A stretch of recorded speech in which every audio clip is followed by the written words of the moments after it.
Bom, mãos à obra, né, galera? Vamos lá. Então, a proposta é essa. Nós vamos fazer primeiro uma resolução de exercício e, né, ao longo dela também, se surgir alguma dúvida, vocês podem me interromper para poder a gente discutir, né, a dúvida e tudo mais e esclarecer. E, ao final, eu, né, também esclareço alguma dúvida, dou alguns toquezinhos aí que eu achar mais importante e, posteriormente, né, eu libero o link lá e vocês vão fazer a atividade. Então, vocês vão ter até o final do horário nosso de aula mesmo, que é às 21h50, ou seja, 10 para as 10, para poder fazer. Caso haja algum atraso aqui, a gente desconta mais para frente, ok? Tranquilo. Então, vou mutar todo mundo aqui, mas daquele esquema. Quem se precisar, pode me interromper. Beleza. Então, vamos lá. Então, resolução dos exercícios. Vamos resolver um pouco os exercícios que a gente tinha colocado primeiro lá no AVA, para depois a gente conseguir, então, seguir os outros exercícios que foram mandados à parte. Bom, então a inflamação é uma resposta fisiológica do organismo ao dano tecidual local ou a uma infecção. Bacana. A resposta... aliás, uma coisa importante da gente lembrar, né? A distinção entre... Engasguei com a saliva. A distinção entre a inflamação e a infecção, né? Eu posso ter inflamação sem infecção e, eventualmente, mais raro de acontecer, mas eu também posso ter infecção sem inflamação, tá? Hoje, né, falo assim, o exemplo mais típico da associação das duas coisas tem sido o caso do coronavírus, aí, né, que está sendo mais falado. Então, você tem um processo infeccioso seguido de uma resposta inflamatória altamente expressada, eu vou dizer assim, muito expressa, né, muito forte, e com isso, né, leva lá à insuficiência respiratória aguda. Saiu um novo trabalho agora falando da ligação de algumas proteínas do envelope viral, né, do Covid-19, ligando com a subunidade beta da hemoglobina, e que levaria à não incorporação do pigmento protoporfirínico, e aí não forma, então, o grupo M. Então, quer dizer, o que eles estão propondo nesse trabalho, obviamente que eles não têm certeza se esse mecanismo em vivo está acontecendo dessa forma, né? Eles verificaram uma projeção feita como é que eu vou dizer? É um programa de computador que verifica compatibilidade de substâncias químicas. Então, essas proteínas, elas teriam esse potencial de inibir essa subunidade beta lá da hemoglobina. E com isso... Oi. Seu exame, seu resultado saiu? Saiu e deu negativo, graças a Deus. Ah, que bom, graças a Deus. Beleza. Na verdade, nem sei se é graças a Deus, porque era melhor... Como correu tudo bem, uma vez, né? Exatamente, eu estaria imunizado, né? Mas, de qualquer forma, deu negativo. Saiu depois de 15 dias, saiu o resultado. Aí ligaram aqui para casa, inclusive, foi legal. Ligaram aqui para casa para dar a resposta. Bom, bacana. Então, eu estava dizendo isso. Então, a questão dizendo é que a infecção, antes mesmo do processo inflamatório levar à dificuldade respiratória, já está, né, essa dificuldade respiratória ela já ocorre antes mesmo do alvéolo estar inflamado, e com isso a troca gasosa está diminuída. O que o vírus ele teria uma duplação nesse problema, nessa insuficiência respiratória, inibindo a formação da hemoglobina, que é quem transporta o oxigênio e faz a troca com CO2, e também depois o processo inflamatório diminuindo também a superfície de contato, né, de troca, por conta do edema que ocorre ali nos brônquios e tudo mais. Então, é mais grave do que se imaginava, né, se for confirmado esse mecanismo. Bom, mas então o que eu estava dizendo é isso, que eu posso ter, né, inflamação sem ter infecção, né, como a gente tem uma torção, por exemplo. Nesse caso, a gente dá o nome de inflamação, processo inflamatório asséptico, né? ou seja, sem a presença de micro-organismos. Tá? Agora, quando eu tenho um processo infeccioso acompanhado da inflamação, não, aí é uma inflamação séptica, né? Ou seja, tem um, um, um micro-organismo causando aquele problema. Né? Então, está dizendo aqui isso, né? Que a resposta inflamatória faz parte da resposta imune inata. Aqueles que tiveram aula comigo no semestre passado, eu acho que boa parte dessa turma teve, lembra que a gente falou de resposta imune, né? A inata é aquela que independe da exposição prévia ao agente causador, né? No caso aí, se for uma resposta inflamatória para um micro-organismo como um vírus, por exemplo, né? Eu tenho uma resposta que já é geral, que ela é uma resposta, vamos dizer assim, pronta do nosso organismo, por isso que a gente chama inata, né? Do organismo. E tem aquela que é a adquirida, que vem depois de uma primeira exposição ao agente causador aí da inflamação. Beleza. Então, por isso é uma resposta, não é uma resposta específica, né? Não está destinada a um só agente causador, mas ocorre de maneira padronizada, independente do estímulo. O processo inflamatório envolve várias células do sistema imune, mediadores moleculares e vasos sanguíneos. Então, a função da inflamação é eliminar a causa inicial da lesão. Então, lembrando, gente, a lesão tecidual, ela desencadeia o processo inflamatório. Para quê? Não é simplesmente para doer, não é simplesmente para inflamar, né? Não é simplesmente para edemaciar, não é para ficar quente só, não é para poder perder a função. Isso aí são consequências do processo inflamatório que tem como principal intuito eliminar a causa da lesão e reparar o tecido que está sendo lesionado, né? Restaurar, né? A reparação dos tecidos e restauração da função, beleza? Então isso tem que ficar claro e guardar isso bem na cabeça. A função da inflamação não é doer, não é causar. Ela não está ali para sacanear com o organismo, pelo contrário, ela está ali para resolver um problema do organismo, né, uma lesão que está acontecendo. Então, quanto às células presentes no processo inflamatório agudo, né, das alternativas abaixo, a mais completa e correta é. Bom, antes da gente determinar isso daqui, vamos passar aqui para o próximo slide, só para poder discutir um pouquinho os tipos celulares, tá? Então, aqui eu tenho uma célula. Né? Oi? Desculpa te interromper, só para confirmar, essa aula está sendo gravada também, não tá? Sim.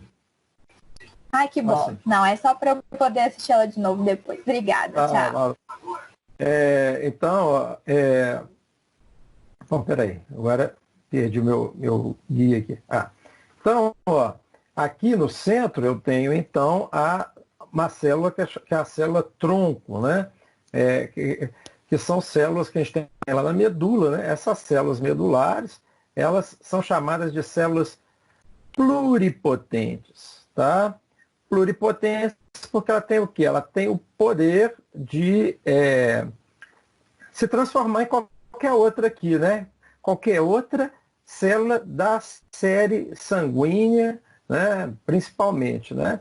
Algumas ósseas e tudo mais. Quando eu tenho uma célula que é totipotente, ou seja, ela pode se transformar em qualquer outra célula do organismo. A pluripotente, ela tem um grupo limitado de células que ela pode dar origem, tá? Mas mesmo assim são muitas. Vamos começar por aqui, ó. Nós temos então o megacariócito. O que é o megacariócito? O megacariócito é aquela célula que vai dar origem depois às plaquetas, tá? Então, eles vão dar origem, os megacariócitos, vamos dizer assim, frações desse megacariócito dão origem, então, às plaquetas. As plaquetas que vocês lembram são também chamadas de trombócitos, né?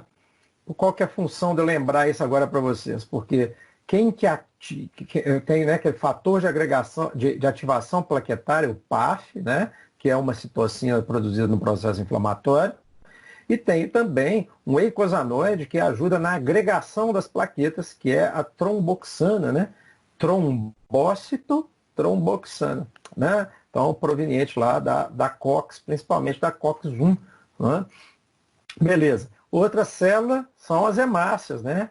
As hemácias que são anucleadas, mas elas não nascem anucleadas não, né?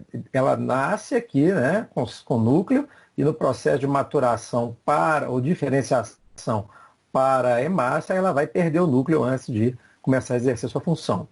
Os basófilos, eosinófilos, neutrófilos e os mastócitos, essa turminha aqui, né, que está parecendo de catapora, eles não estão de catapora não, tá? Essa galera aqui eu chamo de granulócitos, tá? Granulócitos. Citocélulas são células que têm, então, grânulos. Essas pintinhas deles aqui são grânulos, e cada um tem um tipo diferenciado. Né? No processo inflamatório, talvez os mais importantes da gente lembrar, né, aqui no caso do mastócito, né, e do basófilo, né, que são outra célula também muito rica em histamina, né? A histamina. Então, a histamina, ela está, né, presente principalmente nesses dois tipos celulares, tanto no mastócito quanto no basófilo, né? Os eosinófilos têm também outras substâncias, como o fator de necrose, tem nossa, heparina, né? Então tem uma série de outras citocinas que a gente chama aqui presente nesses grânulos. Então, como a gente falou, essas células, a maior parte delas faz parte do nosso sistema imune inato, né? Elas já estão ali com essas vesículas, com esses grânulos já pré-formados para dar uma resposta imediata. Eles não precisam, né, de nenhuma outra ativação diferenciada e tal, né? Então eles estão ali prontos. Aqui o mais diferente dessa turma aqui é o nosso amigo aqui, o mastócito. O mastócito ele geralmente não está circulante, né? Ele é uma célula residente no tecido. Né? Então, ele no tecido e o basófilo no sangue são as duas mais ricas aí em histamina, que é um dos principais mediadores químicos aí do processo inflamatório. Eu tenho também a microglia, né? Você também pode diferenciar em microglia e as células de Langerhans, que a gente chama aí de células dendríticas, né? Ou dendrócitos, né? Células dendríticas, por quê? Porque elas têm essas características, igual, né, no neurônio tem esses dendritos aqui, elas também são células presentes no tecido, né, próximo ali do tecido, e quando há alguma lesão, elas geralmente são as primeiras a sentir e a sinalizar, né, atuando então como uma ativadora, vamos dizer assim, né, da fosfolipase A2, que vai então ativar por sua vez, né, vai ajudar a ativar o mastócito, fazendo com que ele degranule, libera então a histamina, começa todo aquele processo que nós já discutimos longamente aí, né? Eu tenho ainda aqui, né, dos não, né, os agranulócitos, esses aqui são granulócitos, esses aqui são agranulócitos, tá? Essa turminha de cá. Granulócitos. Tá.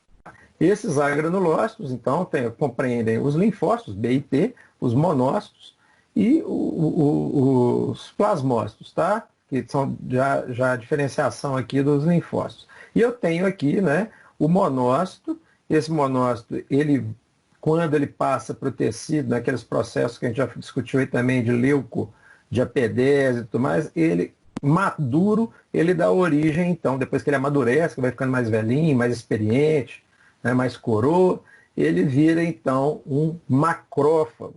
Então, são células com uma atividade fagocitária muito expressiva, como é o caso também do eosinófilo, como é o caso, mastócito não, mas do neutrófilo, né? Até eu acho que eu pus aqui deixa eu passar aqui, ó. Esse vídeo é um vídeo bem interessante, tem no YouTube. É um parasito, né, que vai sendo destruído por eosinófilo. Olha que doideira, quer ver? Ó? Bacana. Vamos ver se vai rodar aqui agora, só para não me decepcionar, né?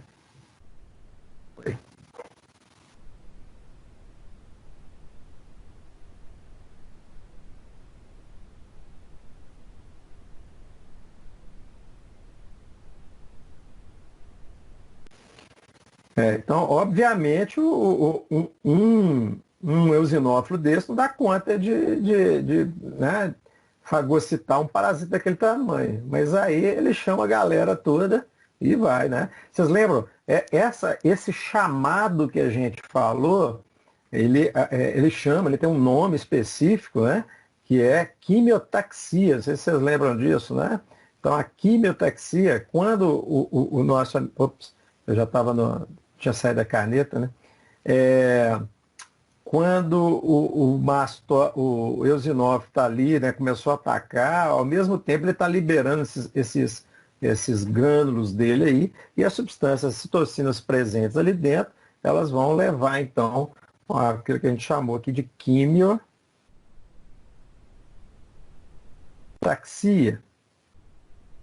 Né? Então, só para lembrar de algumas coisas aqui que são importantes. Beleza? E fora isso aqui, eu acho que eu falei de todas as células, né? Falei, o osteoclasto, né? É a única que não está aqui diretamente ligada com o nosso processo inflamatório. Não, a hemácia também não está com o processo inflamatório, não.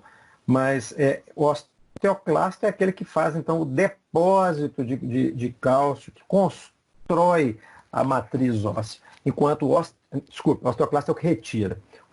O osteoblasto constrói, o osteoclasto retira. Então, o osteoclasto é aquele que retira a matriz óssea, diminui a constituição óssea, né? Então, vai retirando o cálcio da matriz. Né? Aqui, mostrando aquilo que a gente já tinha falado, os elementos do sangue. Né? Então, aqui, né, um pouquinho da função de cada um deles. Né? Eu tenho um pouquinho da função de cada um deles aqui falando. Isso aqui não vem ao caso agora, mas é importante para depois vocês responderem. Então, ó, se a gente for voltar lá na questão, né? Vamos fazer isso agora. Vamos voltar lá na questão. Cadê o trem aqui? Que eu perco essa... Clicínio. Tem como você falar aí quais são as aplicações do osteoclasto de retirar o cálcio da matriz óssea? Onde que esse cálcio ele é atuante? Porque a matriz óssea ela acaba servindo também como um depósito de cálcio, né, no organismo. Para quê? Né? Qual que é a função? Né, eu tenho diversos processos que são dependentes de cálcio. Né? Até a contração muscular totalmente dependente de cálcio. Tá? Eu não estou conseguindo voltar no ponteiro aqui. Opções de seta. Automático, beleza.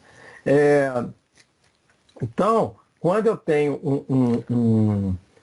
uma queda de ingestão de cálcio, diminuição de cálcio para a contração muscular, quem vai agir é o osteoclasto, tirando, mobilizando isso lá, né? Ou quando eu tenho uma fratura, por exemplo, no processo de fratura da reconstituição óssea, os dois trabalham em conjunto, o osteoblasto e o osteoclasto, né? Para que haja uma cicatrização perfeita ali na matriz. Aquela que está rompida tem que ser remodelada, né, pelo osteoclasto e depois ela é, né, solidificada novamente pelo osteoblasto. Então, são, né, as funções basicamente desse controle de cálcio no organismo. Se eu estou com cálcio em excesso, eu deposito na matriz óssea. Se eu estou com cálcio faltando cálcio, eu diminuo a incorporação na matriz óssea. Outra coisa outra coisa que pode influenciar nisso aí também, né, por exemplo, processo hormonal, né, como um todo, e até a gente falou aí, né, no caso dos corticoides, né, os corticoides que atuam diminuindo a incorporação desse cálcio na medula, diminuindo justamente a atividade do osteoblasto e aumentando a atividade do osteoclasto. Beleza, vamos adiante. Eu acabei não respondendo a questão, né? Então, quais as células que estavam presentes aqui, né? Então, vamos ver lá, ó. Primeiro, linfócito, a gente falou que linfócito não é da resposta inata, né? Ele não está ali na resposta inata, no primeiro momento agindo ali, né? Então, aqui a gente pode cortar. Linfócito aqui, tem mais linfócito aqui? Deixa eu ver aqui. Linfócito aqui, ó. Linfócito aqui.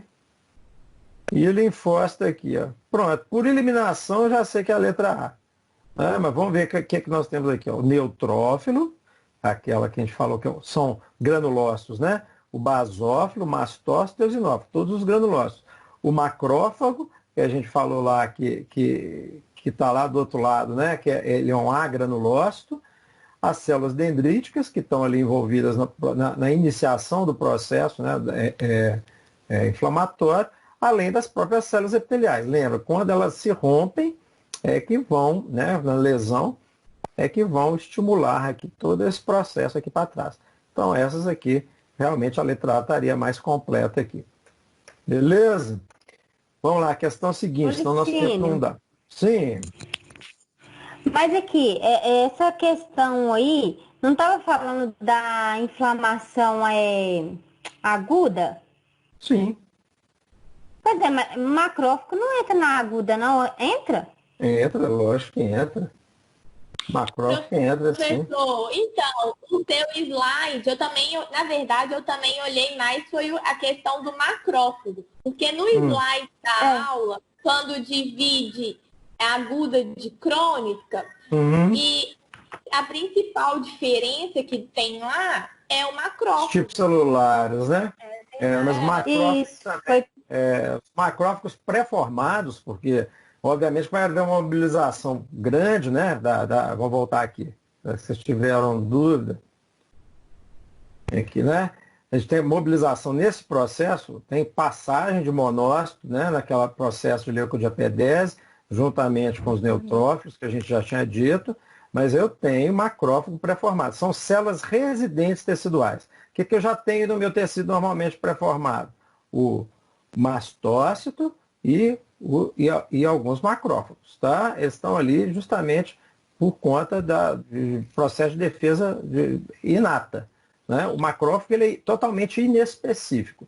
Óbvio, quando eu tenho um processo crônico, aí vai prevalecer, tá? Vai prevalecer esses tipos celulares. Então, o macrófago vai estar lá, porque já vai ter uma mobilização grande de monócitos, já foi para lá no processo de leucodiapedese, e aí aparece uma quantidade aumentada. Mas ele não deixa de estar presente também na inflamação aguda, não, tá? Professor, a resposta vai ser, as letras, né, as alternativas vão ser iguais para todo mundo ou o senhor mesclou também, trocou? Não, é o próprio Socrative que faz isso. Tá? O Socrative, e tem uma coisa, né? Teve gente que teve instabilidade na hora né, de internet na hora da prova, saiu. Na hora que voltou, além de ter começado tudo de novo, começa tudo em ordem diferente, né? Cada vez que você entra, vai apresentar as questões numa ordem diferente e as alternativas em ordens diferentes também, tá? Ah, professor, eu fiquei chateada, porque eu acho que na aula, depois o senhor rever lá para o senhor ver, a principal diferença que é nítida lá é o mastócito. Macrófago. Ah, não, você está falando. Mas o macrófago, ele. Aqui, vamos dentro das opções que nós temos aqui, então. Tá? Eu tô falando, o macrófago, ele vai prevalecer, ou seja, vai ter uma quantidade aumentada no processo inflamatório agudo, crônico. Mas ele não deixa de estar presente na inflamação aguda também, não. Olha só, vamos só pelas alternativas aqui. Vamos dizer que eu tivesse que cortar os macrófagos. Ó. Cortei aqui, cortei aqui, cortei aqui, cortei aqui. Ó. Me sobrou esse daqui, ó, basófilo, linfócito, eosinófilo e célula. Cadê o restante? Aqui até mesmo por eliminação vocês chegariam à letra... Né, perceberiam que o macrófago está presente também, tá? Depois eu posto uma outra, mas fiquem sabendo, tá? Macrófago, independente da quantidade, ele sempre está presente em processos inflamatórios, seja no agudo, seja no crônico. No crônico eu vou ter uma quantidade aumentada, mas eu mobilizo aquela quantidade de macrófago nossa senhora, volta a cabeça aqui, de monócito para aquela região, e o monócito, então, depois ele vai se transformar, maturar e virar, então, o macrófago, né?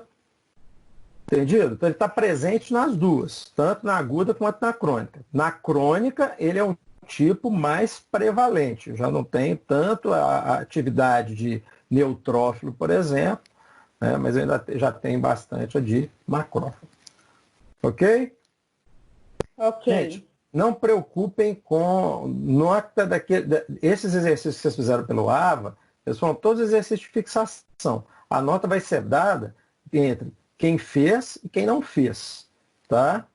Eu não vou ficar corrigindo questão por questão lá, não, né? Obviamente que ali é para vocês terem um feedback, estou fazendo aqui para vocês terem um feedback e saberem as respostas. Aliás, eu ponho lá um feedback em cada uma das questões. Vocês não conseguem visualizar isso lá, não?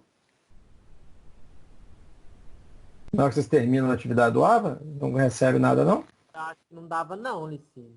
Para mim, aparece pendente de avaliação, Licínio. A gente não consegue ver revisão se está certo ou se está errado, entendeu? Então, só quando eu der lá a correção é que vocês vão receber. Exatamente. Entendi. Licínio, boa noite. Boa noite. Boa noite. É exatamente isso que a menina estou com a dúvida aqui, que eu fiz, mandei pelo ar, não tem resultado nenhum. Eu estou na parte de quantidade de aula. Então, você não deu parecer nenhum, não, né? Não dei parecer nenhum ainda, não. Essa semana, gente, nós estamos aplicando essas avaliações, preparando essas avaliações. Então, é só esse final de semana que eu vou corrigir essas outras. Eu estou fazendo a correção geral aqui, para todo mundo saber o que acertou, o que errou, mas a correção individual vai ser só no final de semana. O pessoal está em dúvida em questão disso, não vê nada no árvore de ponto, então é isso que está responsável. Eu mandei pelo árvore, né? Eu peguei assim, voando uma hora para outra, porque eu estou com quase matéria, então é muita matéria, então determina. Então tá certo, um abraço então. Tchau. Alô. Bom, vamos adiante aqui, porque senão não dá tempo. Já estamos com 1 hora de aula, não saímos da primeira questão ainda. Bom, a segunda questão é relativa aos corticoides, tá? Então, o corticoide, também conhecido como corticosteroides ou cortisona, são hormônios produzidos pela glândula suprarrenal que possuem uma potente ação anti-inflamatória, sendo por isso muito utilizados no tratamento de problemas crônicos como asma, alergias, artrite e por aí vai, né? Quanto aos efeitos adversos, então aqui está frisando que a questão dos efeitos adversos, né, ocasionados por essa classe de fármacos, podemos citar. Então, reações de hipersensibilidade. Por incrível que pareça, é raro, tá? Mas pode acontecer reação de hipersensibilidade a corticoide. Tá? Tem gente que tem reação alérgica a antialérgico, a dexclofeniramina, por exemplo. Eu já vi criança com alergia a dexclofeniramina. Então, é bem complicado, né? Mas pode haver. Síndrome de Cushing, nós falamos, né? Cushing, o cushinismo farmacológico, né? Ele está presente aí, está correto, seria certo. Agora, hipoglicemia, não, né? Lembrando, os corticoides, eles são chamados de glicocorticoides justamente porque interferem no metabolismo da glicose, elevando a concentração plasmática. Eles impedem que a glicose entre na célula, eles retiram o depósito, ou seja, eles promovem a chamada glicogenólise, então lise do glicogênio, né? Então liberando mais glicose, tá? E mobilizam por exemplo, até o próprio proteína desviada da rota metabólica dela para a produção de energia. Então, isso tudo para poder aumentar os níveis glicêmicos, vai levando o nível glicêmico. Então, hipoglicemia não, hiperglicemia sim. Então, aqui, esta aqui de baixo já está certa. Hiperglicemia, correto. Síndrome de Addison. Síndrome de Addison, gente, é justamente o contrário da síndrome de Cushing. Na síndrome de Cushing, eu tenho um excesso de atividade corticoide. Na síndrome de Addison, eu tenho uma diminuição, ou a baixa da produção de corticoides. Tá? Então, é justamente o contrário. se eu tiver utilizando corticoide, eu espero que ocorra síndrome de Cushing, mas nunca que vai ocorrer uma síndrome de Addison, porque os corticoides são usados no tratamento da síndrome de Addison. Tá? Alopecia é queda de cabelo. Pode ocorrer, mas não é importante, não, nem expressiva. Tá? Reações de hipersensibilidade, já falamos lá em cima, produção de autoanticorpos. Eu espero, sinceramente, que isso nunca ocorra, né? Porque se eles são usados no tratamento das doenças autoimunes, como é o caso do lúpus, está colocado aqui em cima, né? Da artrite reumatoide, do lúpus, é justamente para poder, né, evitar a formação ou ativação de autoanticorpos. Isso aqui está errado. Né? Produção de autoanticorpos, aqui já está errado também. Osteoporose está certo, né? Lembrando que eles mobilizam, então, né, retiram cálcio e evitam, diminuem a absorção, diminui a incorporação e aumenta, às vezes, até mesmo a atividade osteoclástica, né, a retirada. E a exacerbação da artrose, também espero que não aconteça, porque eles são usados no tratamento de artrite e artrose, então não seria uma boa opção terapêutica caso fizessem isso. Supressão da resposta às infecções. Isso sim, né? É um grande problema que acontece no uso dos corticoides, é que eles são depressores do sistema imunológico e, consequentemente, se eu uso um fármaco que é supressor imunológico, as infecções tendem a proliferar mais facilmente. Né? Osteoporose, nós dissemos que sim, e hiperglicemia, nós dissemos que sim. Então, nesse caso, letra E. Beleza? Alguma dúvida aqui? Posso ir adiante? Vou lá. Então, outro sobre corticoides, agora de falso ou verdadeiro.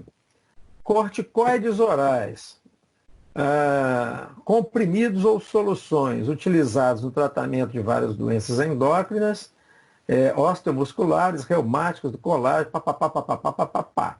O uso contínuo de medicamentos que contêm dexametasona favorece o aumento da quantidade de osteoblastos, blastos com B. Né? Georgina, eu vou fechar seu microfone aqui, tá?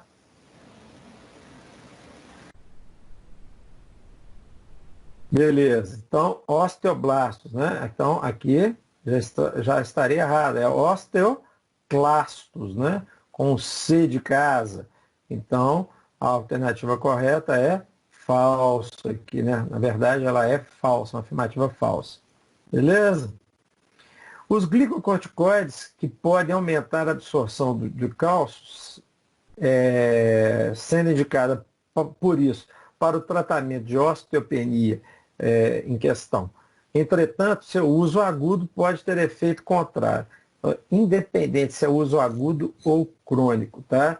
Obviamente que no uso crônico eu vou ter só uma acentuação desse processo, ou seja, no uso crônico, pior ainda, ou seja, vai haver mais dificuldade de absorção e de incorporação de cálcio. E eles são causadores de osteopenia. Então, eles não são usados no tratamento, de forma alguma não vão ser usados no tratamento. Então, mais uma afirmativa falsa. Perfeito? Muito bem, vamos lá. Inflamação aguda é uma resposta rápida a agentes agressores, papapá. Alguns estímulos são peculiares à inflamação aguda, como né, infecção bacteriana, viral, parasitária, por aí vai. Toxinas. Deixa eu ver o que eu estou perguntando aí. Quanto à inflamação aguda? Leia as assertivas abaixo e depois selecione a alternativa correta. Então, eu nem pus as alternativas lá, mas vamos ver o que está certo e o que está errado aqui. Dentre os fenômenos exudativos, então, exudação é saída do sangue ali, da corrente sanguínea para o tecido, né, de líquido e proteínas plasmáticas, basicamente. Tá? Então, dentre os fenômenos exudativos, né, a exudação hematógena envolve processos diapedésicos. Nossa, isso daqui é para deixar qualquer um maluco na hora que está lendo a primeira vez. Jesus Cristo, o que eles estão falando grego aqui, né? Então, a exudação é saída lá do sangue, exudação hematógena, ou seja, que veio do sangue, né? A gente já disse aí, de elementos sanguíneos. Envolve processos diapedésicos, né? A gente não falou de leucodiapedese, não falamos de plasmodiapedese, tá?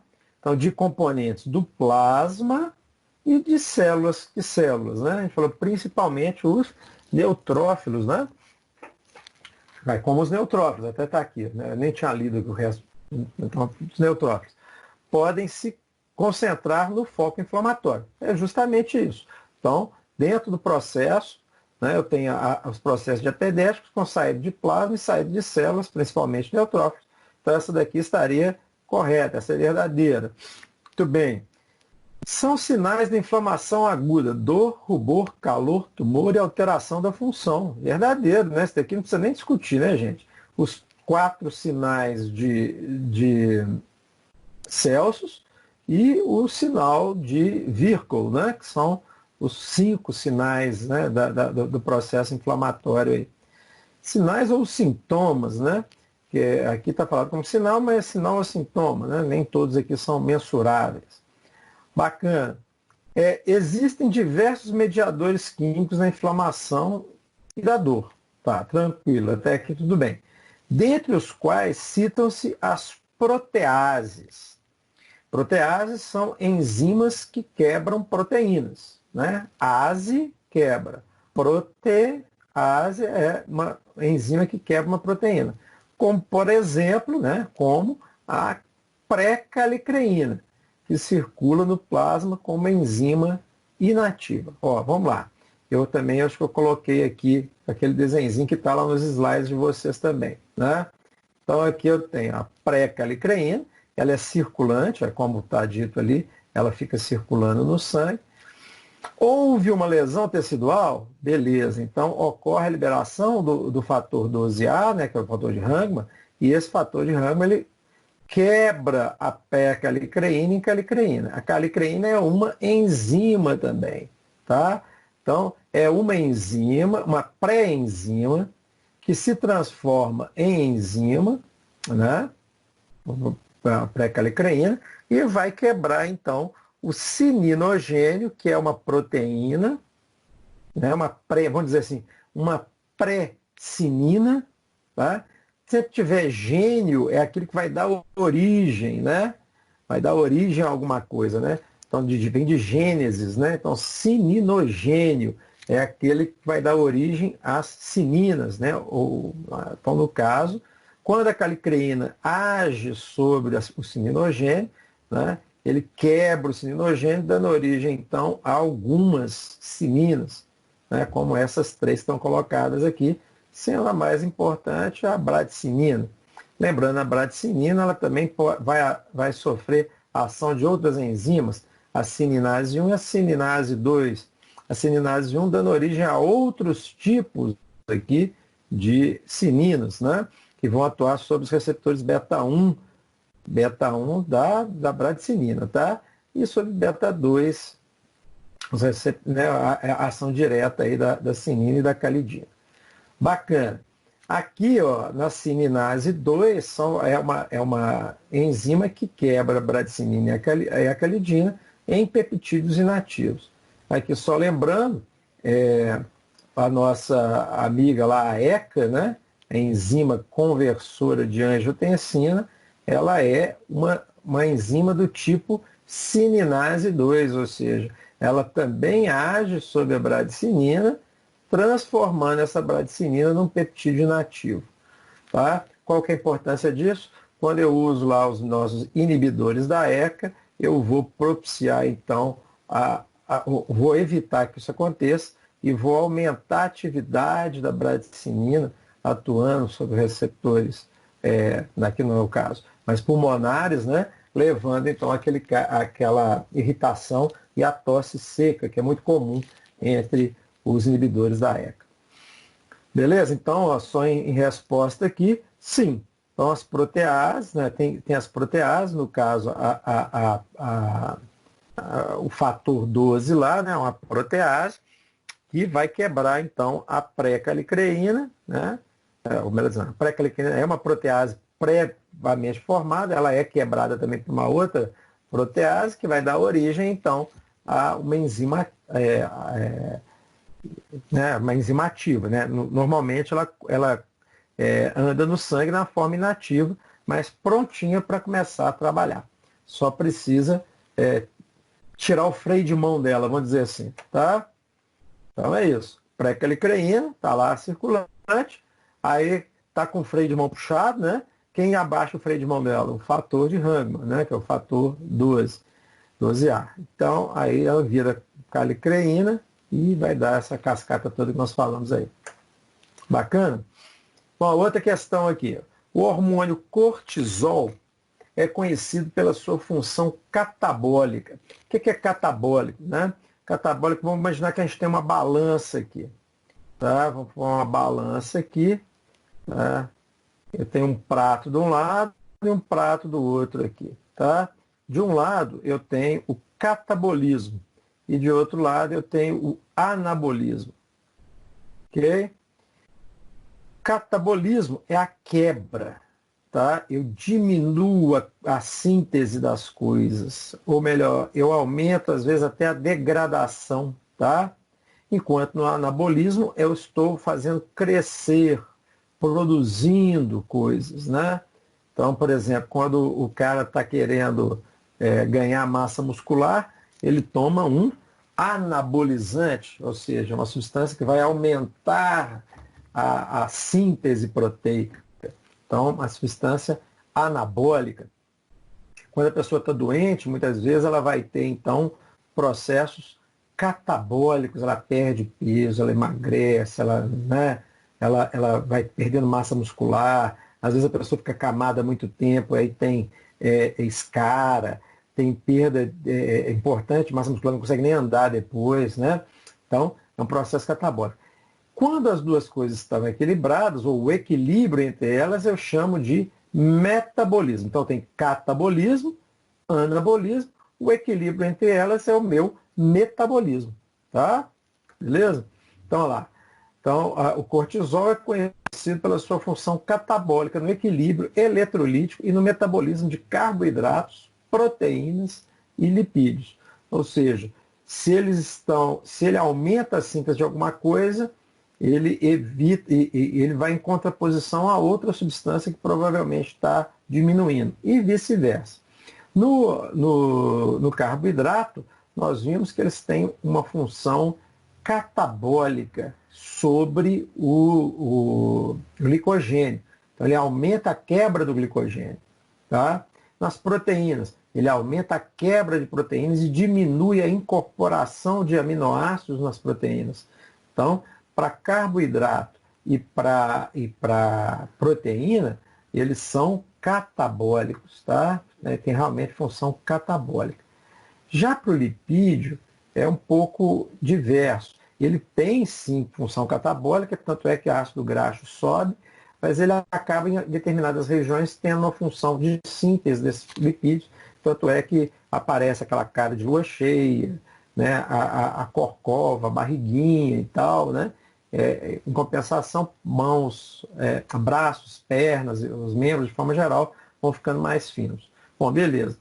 Além de possuir um potente efeito anti-inflamatório. Assim como o cortisol, os corticoides exógenos precisam interagir com receptores para exercer seus efeitos. Os receptores de glicocorticoides são classificados como receptores intracelulares. Lembrando, gente, o corticoide, não sei se eu pus uma imagem aqui, não pus não, mas os corticoides, eles precisam entrar na célula.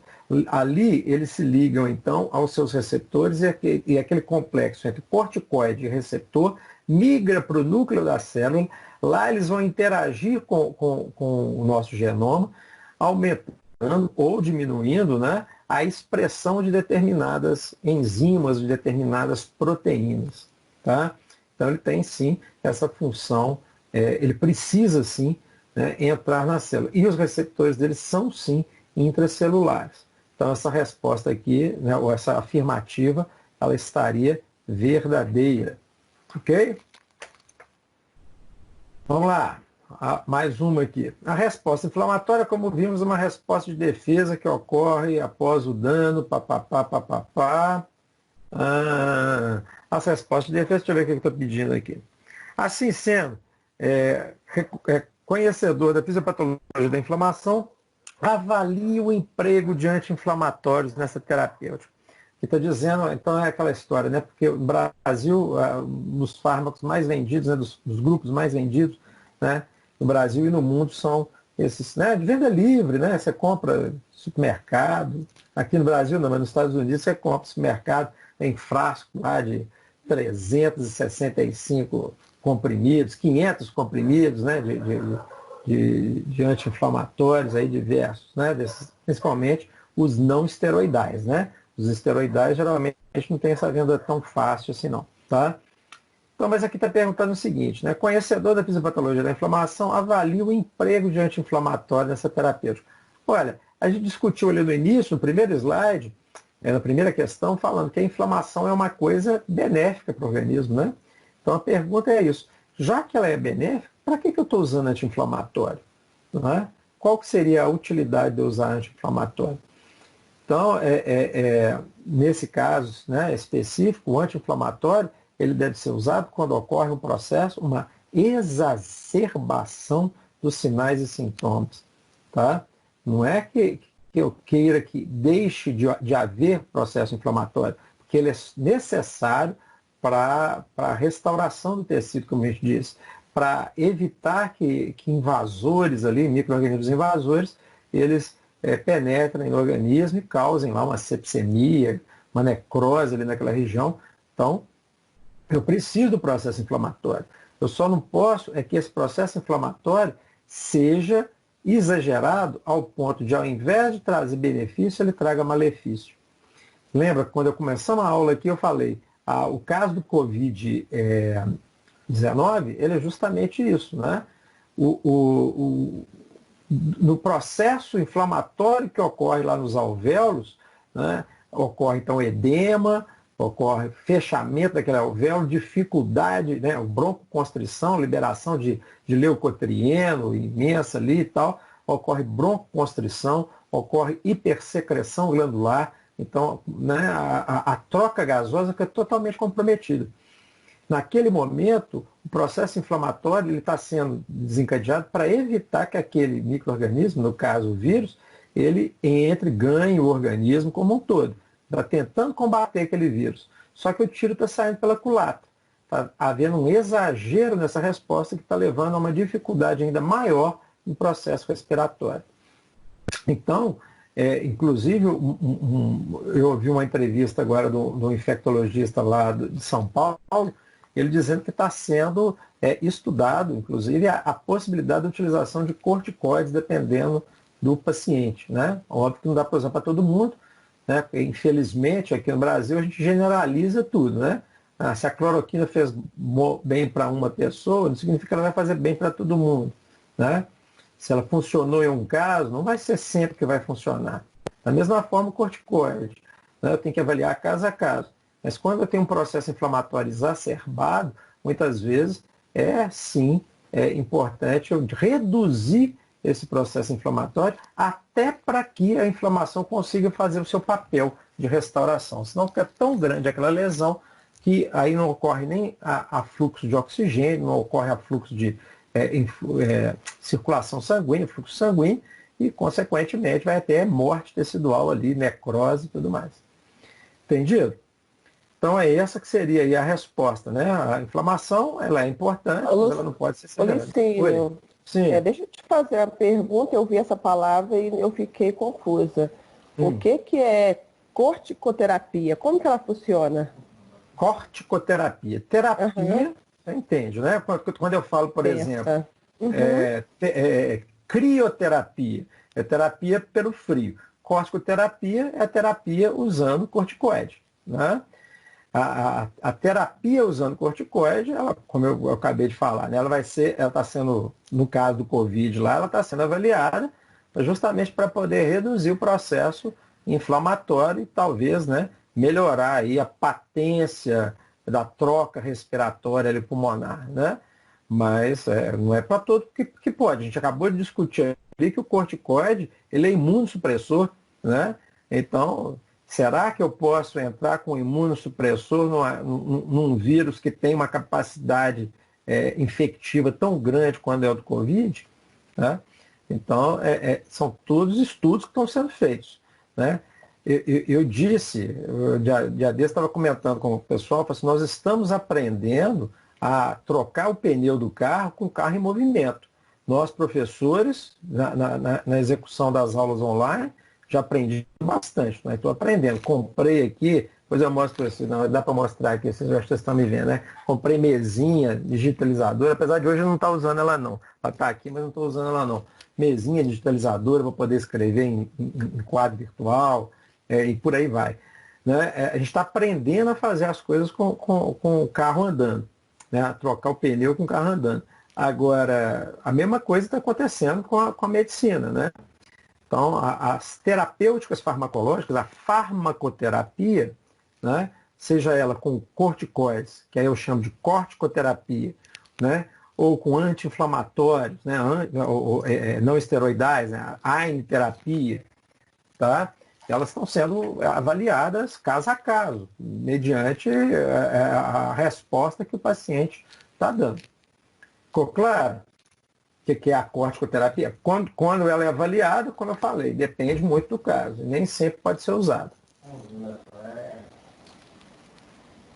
Beleza? Uhum. Posso passar?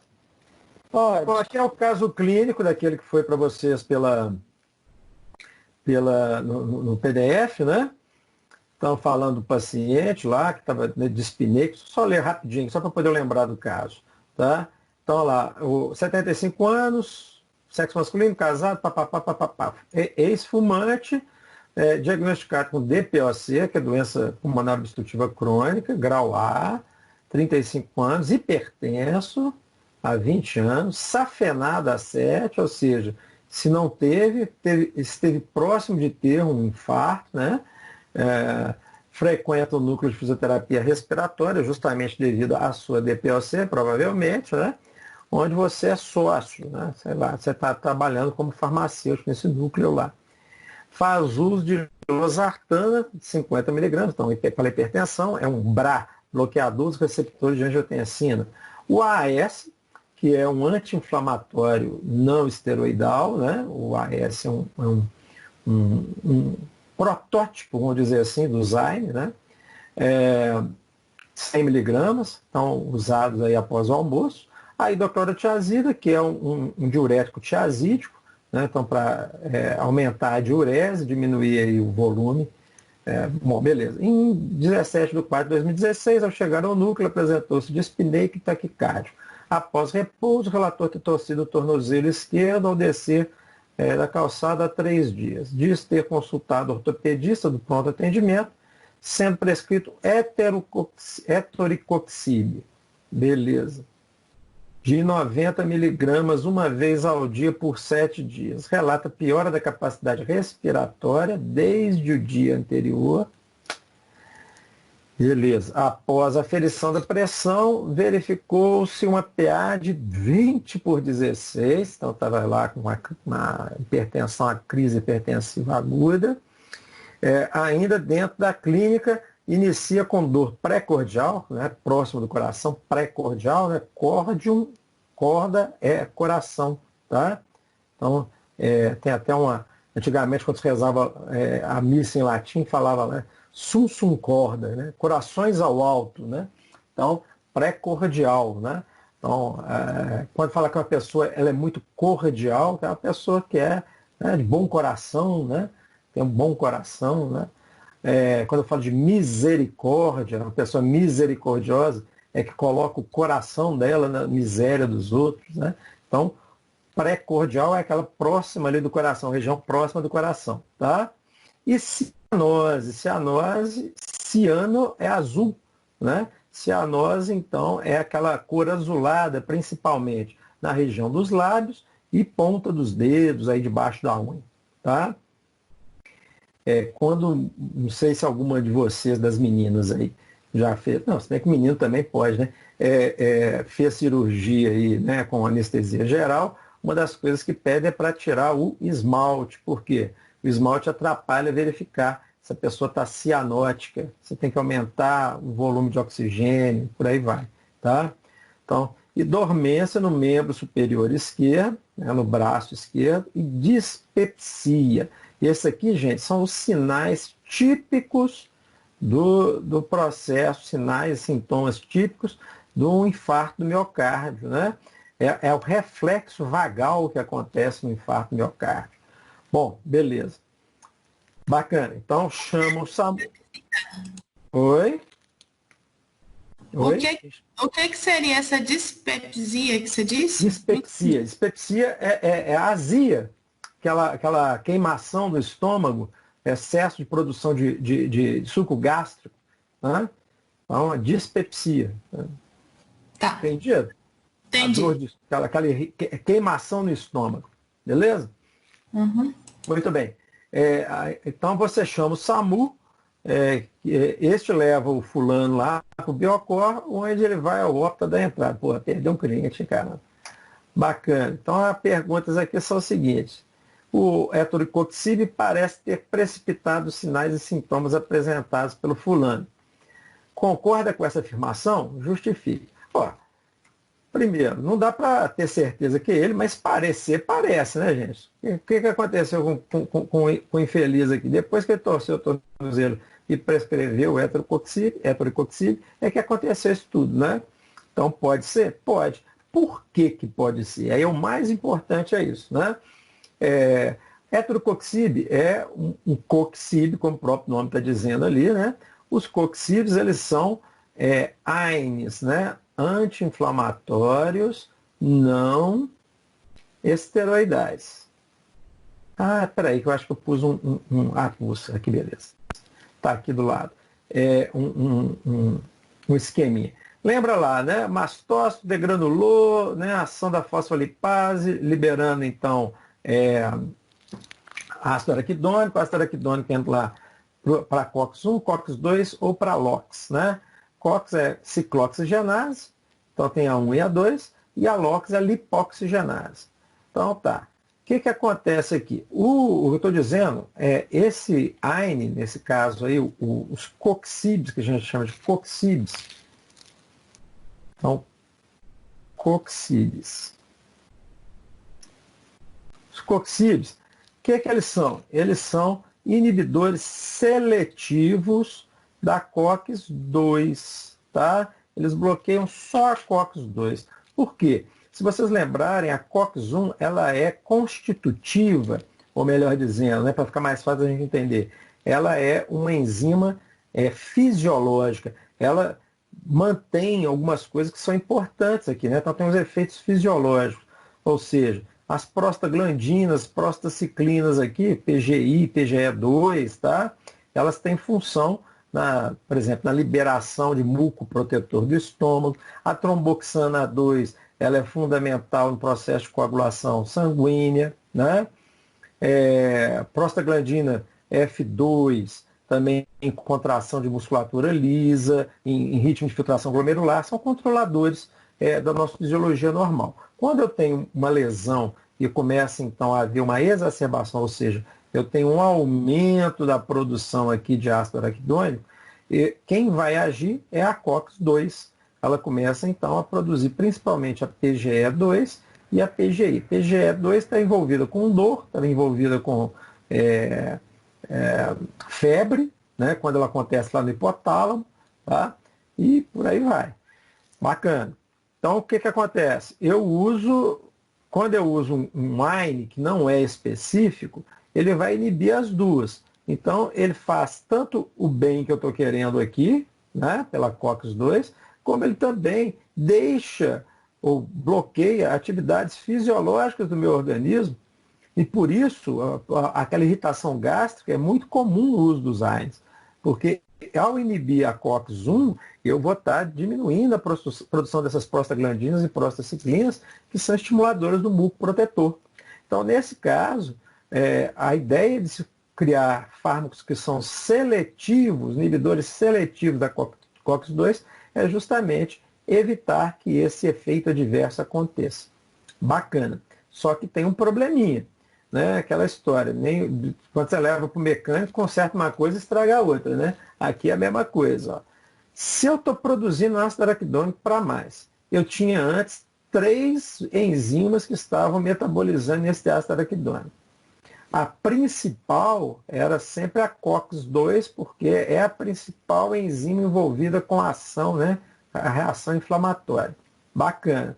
Então agora eu tenho ácido araquidônico a mais, mas eu tenho enzima de menos. Para onde que esse ácido araquidônico vai? Bom, só sobrou 2 possibilidades. Ou ele pode ir para COX-1, ou ele pode ir para LOX.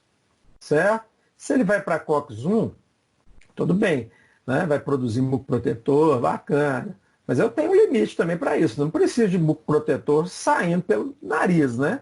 Então, é só ali aquela região ali do estômago e tudo mais. E outra, né? Por outro lado, eu tenho um problemão, que eu vou estar produzindo mais tromboxana A2, que é um coagulante, que é um desencadeante da agregação plaquetária. Então, se a pessoa já tem tendência, como é o caso do nosso amigo, ele já tinha tendência ao infarto, né? Então isso daí é um complicante. Né? Então ele pode ter necessariamente induzido esse processo aí de infarto do paciente. Outra coisa, né? O problema respiratório. Aqui, ó, onde é que a LOX atua? Pulmões, endotélio dos vasos. Então, os leucotrienos que são formados aqui promovem broncoconstrição, irritação ali, no nariz aqui, na região do nariz, né, da mucosa da via aérea superior também promove irritação, vem a rinite, pode desencadear crise de sinusite de fundo alérgico, e por aí vai. Entendido? Então, acredito que sim. Coxib, por ser seletivo para COX-2, então os coxibs todos agem aqui na COX-2, eles podem ter como reações adversas essas 2 coisinhas aqui. Bacana. Então, aplique seus conhecimentos. Isso aqui é da questão da anamnese. Então, vamos lá. Usa algum medicamento? Quando eu pergunto para o paciente se ele usa algum medicamento, é importante. Às vezes ele não lembra que ele é hipertenso, mas na hora que ele fala que toma losartana e hidroclorotiazida, eu vou saber que ele é hipertenso. Tá? Ele não sabe que às vezes, nem sabe às vezes que é diabético. Mas se ele está tomando glibenclamida e metformina, eu tenho certeza que ele é diabético. Tá? Então é importante eu saber esse tipo de coisa. Ele está tomando AS todo dia. Por que você está tomando AS todo dia, meu filho? Porque eu já tive entendeu? Eu já tive um acidente, uma angina que me levou a fazer uma ponte de safena e tal. Aí, né? Então, infelizmente, o ortopedista ele fica muito restrito muitas vezes a só a área dele, né? Só ao problema ali da lesão e acaba esquecendo do restante, que o ser humano não é um tornozelo, que o ser humano não é um osso. Né? Então tem que lembrar que você tem o organismo como um todo reagindo ali.